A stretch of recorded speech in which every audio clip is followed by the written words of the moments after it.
こんにちは、学びオタクです。今回の動画のテーマはフルメカニクス100分の1フォビデュンガンダムの制作レビューになります。この動画はフルメカニクスのフォビデュン買ったけどどうなの、失敗しないカラーの決め方を知りたい、プラ板使ったプチ改造の様子を見たいという、そんな方に向けて動画を作成しています。このレビューではキットの特徴も含め、組み立てや塗装で工夫した点も解説していきますので、ぜひ最後まで動画を見てもらえると嬉しいです。今回のポイントは筋彫りの追加、プラ板でのプチ改造、カラーリングの変更の3つになります。筋彫りの追加、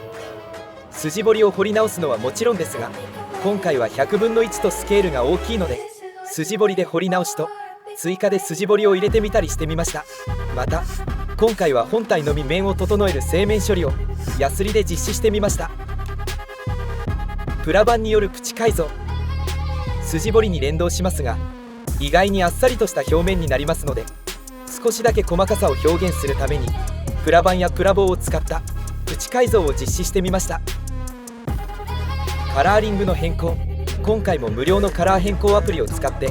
事前にシミュレーションすることでオリジナルのカラーリングで塗装してみました。失敗しないカラーリングアプリの詳細については以前動画でまとめていますので、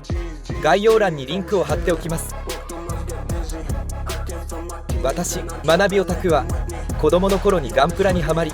そのままフェードアウト。2016年にプラモデル制作に本格復帰し、大人の財力で道具を買い揃え、ノウハウを学びながら実践し、スキルアップの過程を動画配信しております。今回はガンダムシードからフォビデュンガンダムを作っていきたいと思います。残念ながら学びオタクはガンダムシード世代ではないのですが、モビルアーマーのように変形する部分に惹かれて試しに購入制作してみました。個人的にはあまり思い入れがないキットなので、カラーリングの変更も躊躇なくできました。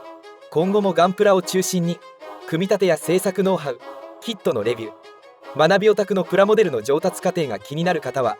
ぜひチャンネル登録してくれると嬉しいです。そして動画の最後にフォビデュンガンダムを作ってみた個人的な感想を5段階評価していますので、ぜひ最後までこの動画を見ていってください。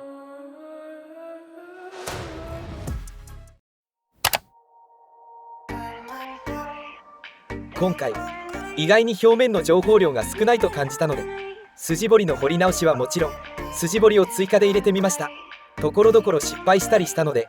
瞬間接着剤で修正したり、面をヤスリで整えることで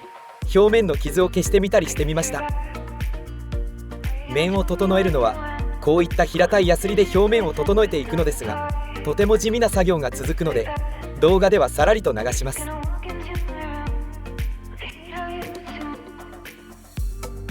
上が面を整えてエッジを立てたもの、下が面を整えていないものです。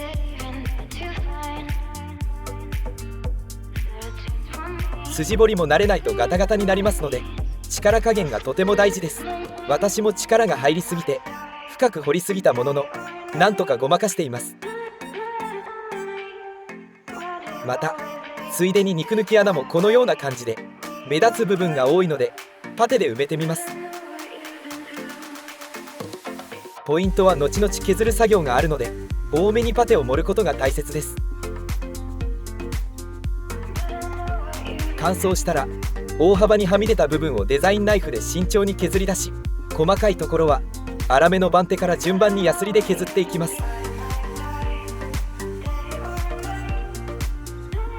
こんな感じでヤスリをかけていくと肉抜き穴を埋めることができました。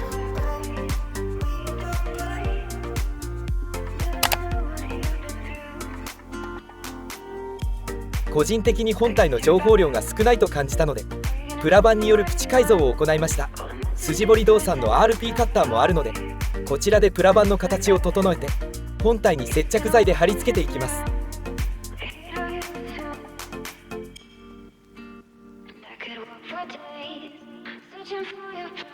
また足関節部分もあっさりしてるので、こちらはランナーの丸みをパイプに見立てて貼り付けてみたりしました。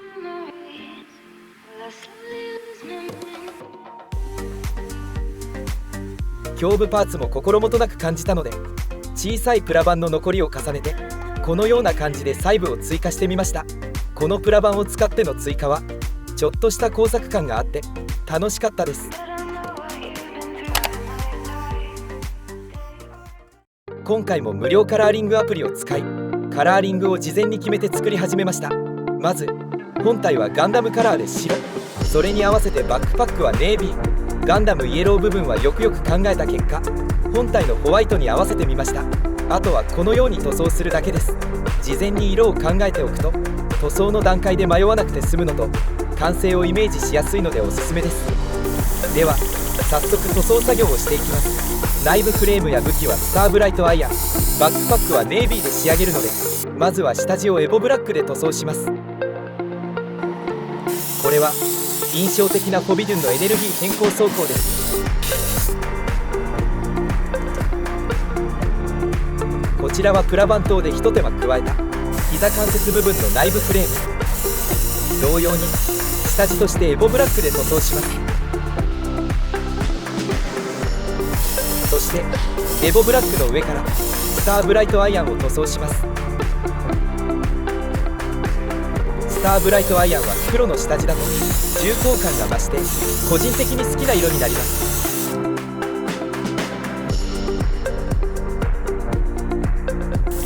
外装はホワイトに近いニュートラルグレー1で塗装するので発色が良くなるように、下地はエボシルバーで塗装しています。下地はホワイトでも良かったのですが、今回は成型色がグリーンだったのもあり、隠蔽力の強いシルバーを選択しました。外装パーツはシルバーの下地の上からニュートラルグレー1を塗装しました。シルバーの上からだと綺麗にニュートラルグレーが乗ってくれました。狙い通りになって良かったです。イエロー部分は黒下地の上からスーパーリッチゴールドで塗装。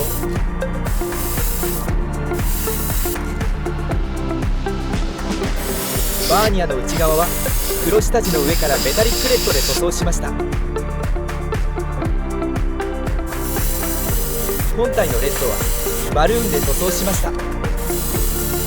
下地がシルバーのため思った以上の発色になりました。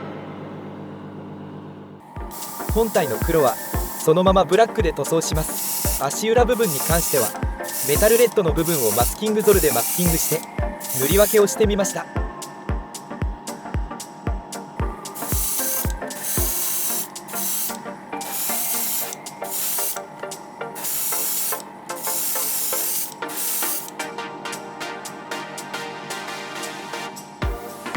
胸部パーツもプラ板で追加した部分も含めてブラックで塗装しました。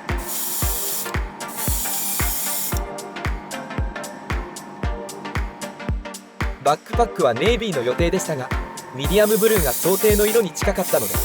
ミディアムブルーで塗装してみました。もちろん下地はエボブラックで塗装済みです。今回も内部フレームはツヤありで、外装パーツはツヤ消しで仕上げたいと思います。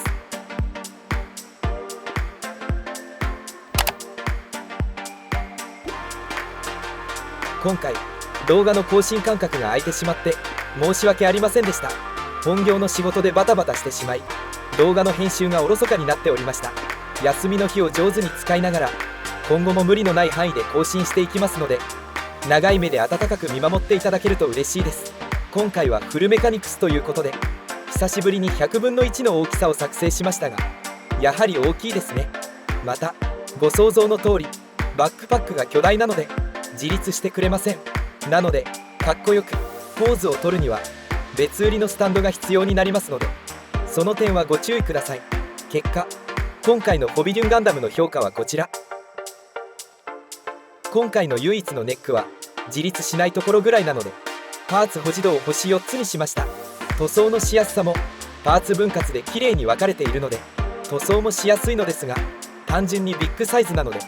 星4つとさせていただきました。初心者でもビッグサイズに挑戦するキットとして程よい難易度だと感じました。今回の動画いかがでしたでしょうか。この動画を編集している間に2024年にガンダムシードの映画の新作があるとのこと。学びオタクもガンダムシードの過去作をしっかり視聴して2024年の映画に備えたいと思います。今後もプラモデルのノウハウやキットの制作過程、チャレンジしてみたこと、学んだことなどを発信していきたいと思っていますので、見逃さないためにもチャンネル登録、高評価、ベルマーク通知の設定をしておいてもらえると嬉しいです。それでは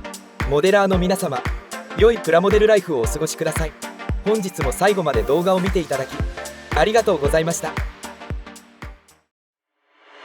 You on my mind a lot, don't need no time watch. I don't know how I got you in my pocket spot. Yeah, that's babe, need you every day. You like my oxygen, make it seem like the barging down. Got my heart no barging in, from the bed to the floor to the couch. Might wake the neighbors up, break you in then break you out. In the end we gon' make a child, then we gon' hit the show. Part 2 we don't need no pause. You with Misty, we gon' get tipsy, don't need a power shot.